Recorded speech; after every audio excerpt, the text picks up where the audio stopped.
Good afternoon, everybody. How you doing? So today what we're going to talk about is suffering. Yes, you are creating your own suffering, and let me tell you why. Now, we've been talking about this whole law of attraction, why it works, how it works, that sort of thing, and we're going to continue that. But one of the problems is that we continue to allow suffering to come into our life. Many people will go with different philosophies, and one of them, the more popular ones, is say that that they are to live a life of abundance. If you were to live a life of abundance, why are you suffering so much? Why are you posting so many things or having so many comments about the struggle is real and I'm going through the struggle and going through? Those are perceptions of your mind, and I know some of you that is not going to register too well because of what you've been programmed to believe and think your entire life. But if you stop and think about it for a second, you are receiving in life exactly what you expect in life. Because your expectation is the struggle, your expectation is to suffer, you will continue to do so. And let me tell you how to break it. The way that you break it is changing your perspective, changing your thoughts, changing the way you think, changing the way you see things. How many times have you seen someone who makes millions of dollars, but they're still suffering? They're still sad, they're still depressed. But yet you can find someone who is in a starving country and they still smile. They still have a good time. They still play, especially children, because their perception is just as some of the wise sages say, it's just to enjoy everything and anything that is present in your life. The Buddha said that when he first came into enlightenment, he realized that it wasn't through suffering that you get closer to God, but it is through the recognition of the amazement of everything around you, that everything is to be gained some level of pleasure and appreciation for it. Lao Tzu, and this is how we really get into it. Lao Tzu taught that if you follow your nature, the basic nature of who you are, not the nature of what society wants you to be, not the nature of what you've been told to be, but your basic nature of who you are, as every other animal on this planet follows their basic nature, that you will find happiness and fulfillment, that you will be content. And I believe that Paul talked about being content.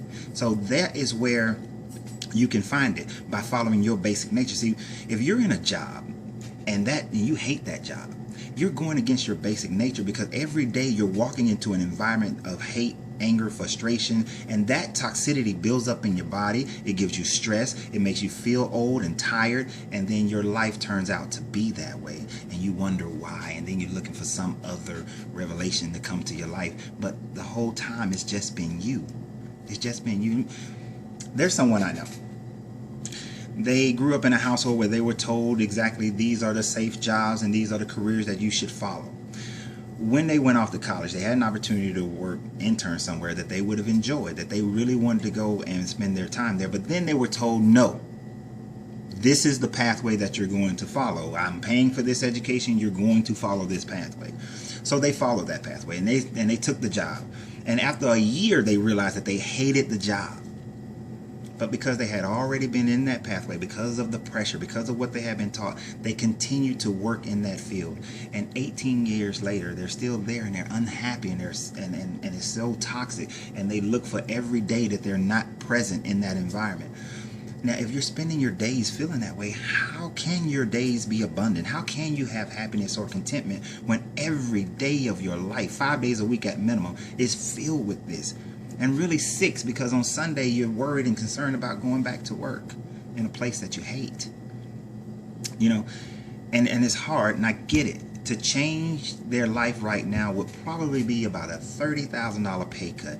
But like I said earlier, is it better to have millions of dollars and be depressed and unhappy and stressed, or to have $50,000 but be content and happy and enjoy every day, every moment? See, in the Eastern world, they call that your dharma, your nature, the thing that you were basically created to do. The more time you spend being you and not concerned about what other people think about it, the better off you're going to be. The more you will start to achieve your greatness and that inner peace that you're looking for. But as long as you continue to stress and do things that you hate, the Gospel of Thomas in the non-canonized Bible, there's a portion where the disciples are asking Yeshua, how should we pray, how should we eat, when should we fast. They're asking them all these questions about what they should do. And one of the first things he said was, don't do the thing that you hate. How many of you in your lives right now are doing things that you hate? As long as you continue that process, you will never find peace. And as long as you continue that process, you will continue to attract those things in your life that brings you stress that you hate. So go out, enjoy yourself, get into your own nature, figure out who you are, spend some quiet time by yourself to start figuring out exactly who you are, not who you've been programmed to be, not who you've been told to be, not all the things you've learned. Remember, if your cup is already filled, you can't pour anything new into it, otherwise it flows over.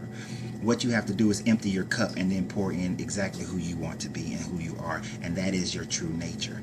All right, so y'all have a great day, and remember, your greatness is non-negotiable, and so is mine.